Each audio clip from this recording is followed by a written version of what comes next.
नमस्कार, मी प्रियांका नागले. आपल्या मराठी चॅनलवरती तुमचं सर्वांचं स्वागत आहे.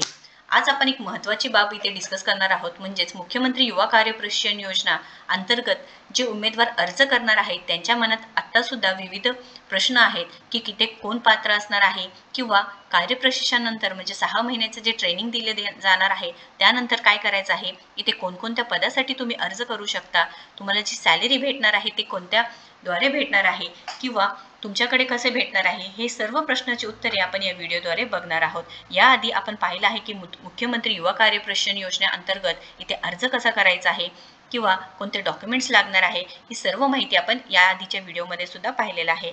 त्यासाठी तुम्ही आपल्या चॅनलवरती सुद्धा जाऊन पाहू शकता. त्याआधी तुम्ही जर आपल्या चॅनलवरती नवीन असाल किंवा पहिल्यांदाच आला असाल तर नक्कीच आपल्या चॅनलला सबस्क्राईब करा, कारण आपल्या चॅनलवरती दररोज विविध पदांसाठी जॉब अपडेट्स असतात. वर्क फ्रॉम होम जॉब्स आहेत, गव्हर्नमेंट रिलेटेड जॉब्स आहेत किंवा IT रिलेटेड जॉब्स आहेत. त्यानंतर नवीन कोणते योजना आलेल्या असतात ते सुद्धा आपल्या चॅनलवर असतात. सो नक्कीच आपल्या चॅनलला सबस्क्राईब. मुख्यमंत्री युवा कार्य प्रशिक्षण योजनेबाबत ही मान्यता दिली गेली आहे. कधी दिली आहे? 9 जुलै 2024 पासून हा GR आलेला आहे. त्यामध्ये सांगितलं आहे, प्रस्तावना मांडलेली आहे, प्रत्येक वर्षी मोठ्या संख्येने नोकरी व व्यवसायाच्या शोधात युवक वर्ग बाहेर पडत आहे. त्यांचं शिक्षण घेतल्यानंतर मोठा प्रश्न आहे की शिक्षणानंतर काय करावे, नोकरी आहे, व्यवसाय करावे. म्हणूनच मुख्यमंत्री योजनेअंतर्गत जी योजना आहे, मुख्यमंत्री युवा कार्य प्रशिक्षण योजनेअंतर्गत इथे युवकांसाठी संधी दिलेली आहे. 12वी पास आहे, विविध ट्रेडमधील ITI आहे, पदवीधारक आहे, पदवी आहे, पदव्युत्तर युवक आहे, यांचा इथे समावेश असणार आहे. त्यानंतर शासन निर्णय दिलेला आहे. मुख्यमंत्री युवा कार्य प्रशिक्षण योजना सन 2024-25 पासून या आर्थिक वर्षापासून सुरू करण्यास मान्यता सुद्धा दिली आहे. पण यामध्ये मुख्यमंत्री युवा कार्य प्रशिक्षण योजनेअंतर्गत विविध प्रश्न युवकांच्या मनात आत्ता सुद्धा आहे की या योजनेनंतर काय करायचं, 6 महिन्याच्या ट्रेनिंग नंतर काय असणार आहे, सॅलरी कुठे भेटणार आहे, किती भेटणार आहे, कोण कोण इथे पात्र असणार आहे, कोण अर्ज करू शकणार आहात. आपण थोडक्यात इथे माहिती पाहून घेऊया. युवा कार्य प्रशिक्षण योजना आहे त्याचं स्वरूप दिलेलं आहे. इथे जे युवक आहेत त्यांना पात्रता खालीलप्रमाणे दिली आहेत बघा. उमेदवाराचे किमान वय 18 व कमाल 35 वर्ष असावे.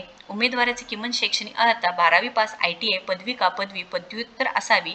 पण त्यांचं जर शिक्षण चालू असेल तर ते या योजनेत सहभाग होऊ शकत नाही. उमेदवार हा महाराष्ट्राचा रहिवासी असावे. उमेदवाराची आधार नोंदणी असावे. उमेदवाराचे बँक खाते आधार संलग्न असावे. उमेदवाराने कौशल्य रोजगार व उद्योजकता आयुक्तालय संकेतस्थळावर नोंदणी करून रोजगार नोंदणी क्रमांक प्राप्त केलेले असावे. हे इम्पॉर्टंट पात्रता असणार आहे. पण आता प्रश्न असे आहे की 6 महिन्यानंतर काय करावे. आता सर्व प्रश्न वन बाय वन आपण चेक करून घ्या की पहिला प्रश्न असा आहे की या योजनेअंतर्गत जे उमेदवार अर्ज करणार आहे त्यांना विद्यावेतन कोणत्या प्रकारे मिळणार आहे, म्हणजे ट्रेनिंगसाठी तुम्हाला तिथे जावे लागणार आहे का तुम्हाला घरी बसून पैसे मिळणार आहे. तर भरपूर उमेदवारांच्या मनात अशी शंका आहे की लाडकी बहीण योजनेअंतर्गत जसे तुमच्या खात्यात किंवा महिलांच्या खात्यात डायरेक्ट पैसे येत आहेत तसे युवकांच्या खात्यात डायरेक्ट येणार आहे का नाही. तर इथे तुम्हाला प्रॉपर ट्रेनिंग घ्यावं लागणार आहे, तिथे तुम्हाला काम करावे लागणार आहे. युवा प्रशिक्षण कार्य योजनेचं नेमके उद्देश काय आहे. या योजनेचे उद्देश असंच आहे की प्रत्येक युवकांना इथे प्रशिक्षण दिलं जाणार आहे. त्यामुळे तुमच्या नॉलेजमध्ये वाढ केली जाणार आहे. बरोबर आहे, ट्रेनिंग दिलं आहे, तुम्ही प्रॅक्टिकल तिथे वर्क करणार आहे. कुशल मनुष्यबळ विकास करणे या योजनेचं महत्त्वाचे मुख्य हेतू असणार आहे. त्यानंतर मुख्यमंत्री युवा कार्य प्रशिक्षण योजनेअंतर्गत तुमची निवड झाल्यानंतर तुम्हाला सुट्टी मिळू शकते का किंवा इथे रजा मिळू शकते का. तुम्हाला सुट्टी घ्यायची आहे, रजा घ्यायची आहे, मिळू शकते. 6 महिन्यांच्या कालावधीत तुम्हाला रजा सुद्धा मिळू शकते, पण फक्त 2 किंवा 3 दिवसांची किरकोळ रजा मिळू शकते. पण तुम्ही जर 10 दिवसांच्या पेक्षा जास्त तुम्ही जर कार्य प्रशिक्षण योजना ट्रेनिंग घेतली नाही तर तुम्हाला इथे कोणतेही पैसे मिळणार नाही. इथे कोणत्या पेन्शन किंवा डिफाईन कॉन्ट्रीब्युशन पेन्शन सिस्टम तुम्हाला लागू होऊ शकते का, तर नाही. इथे वेतन कायदा किंवा भविष्य निर्वाह निधी कायदा सुद्धा लागू होऊ शकत नाही. पुढचा प्रश्न असा आहे की 6 महिन्यांच्या प्रशिक्षण कालावधीनंतर किंवा संपल्यानंतर युवकांनी काय करायचं आहे. यासाठी असे सांगितलं आहे की या योजनेच्या अंतर्गत ज्या उमेदवारांची निवड केली जाणार आहे त्यांना किंवा त्या उमेदवारांना या संबंधित उद्योग किंवा आस्थापना यांना योग्य वाटल्यास उमेदवाराची इच्छा जर असेल तर पुढे ट्रेनिंग सुद्धा दिले जाणार आहे किंवा या कालावधीमध्ये वाढ सुद्धा केली जाणार आहे.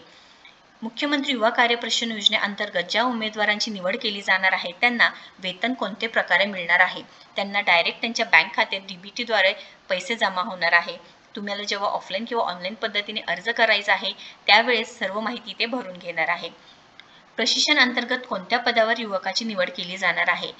युवा कार्यप्रशिक्षण अंतर्गत उमेदवाराची निवड ही शिपाई, लिपिक, वरिष्ठ लिपिक, कक्षा सेवक किंवा जे संबंधित विभाग नोकरीच्या गरजेनुसार रिक्त पदाच्या गरजेनुसार उमेदवाराची निवड केली जाणार आहे. एकूण विविध 22 शासकीय विभागात आपली नोकरीची निवड होऊ शकते हे सुद्धा सांगितलं आहे. तुम्हाला जर इथे ऑफलाईन अर्ज करायचा असेल तर काय करायचं आहे? इथे जे जिल्ह्यातील जे कार्यालय आहे तिथे जाऊन तुम्हाला विचारपूस करायचं आहे, अर्ज सुरू झाले आहेत का किंवा अर्ज भरण्यास पात्र आहेत का, अर्ज स्वीकारले जाणार आहे का, तुम्ही इथे विचारू शकता. या प्रशिक्षणाद्वारे उमेदवाराला विद्यावेतन किती मिळणार आहे? तुम्ही जर 12वी पास असाल तर तुम्हाला 6,000, ITI पदविका असेल तर 8,000, पदवी पदव्युत्तर असेल तर 10,000 तुम्हाला इथे मिळू शकणार आहे. ही सर्व माहिती लिंक्स तुम्हाला मी डिस्क्रिप्शन बॉक्समध्ये देत आहे. या रिलेटेड काही अडचण असेल, क्वेश्चन असेल तर नक्कीच कमेंट बॉक्समध्ये विचारा. व्हिडिओ जर आवडला असेल तर नक्कीच लाईक करा, शेअर करा, आपल्या चॅनलला सबस्क्राईब करा. तुम्ही आपल्या टेलिग्राम चॅनलला सुद्धा नक्कीच कनेक्ट होऊ शकता. थँक्यू.